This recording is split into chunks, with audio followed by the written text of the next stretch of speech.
একদিন এক দরিদ্র ব্যক্তি রাসূলুল্লাহ সাল্লাল্লাহু আলাইহি ওয়াসাল্লামের কাছে এসে বললেন, ইয়া রাসূলুল্লাহ, আমি খুব দরিদ্র, আমার পরিবারের জন্য কিছু সাহায্য করুন। রাসূলুল্লাহ সাল্লাল্লাহু আলাইহি ওয়াসাল্লাম তাকে জিজ্ঞাসা করলেন, তোমার ঘরে কি কিছু আছে? লোকটি বলল, হ্যাঁ, শুধু একটি কম্বল। রাসূলুল্লাহ সাল্লাল্লাহু আলাইহি ওয়াসাল্লাম তাকে সেই কম্বলটি নিয়ে আসতে বললেন।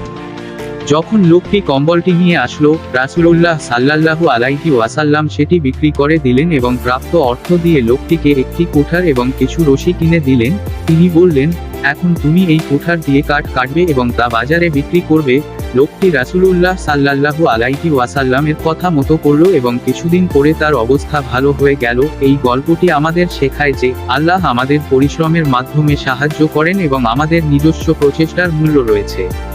আল্লাহ আমাদের সবার জীবনে রিজিক ও বরকত দান করুন। ভিডিওটি পছন্দ হলে লাইক করুন, শেয়ার করুন এবং আমাদের চ্যানেলটি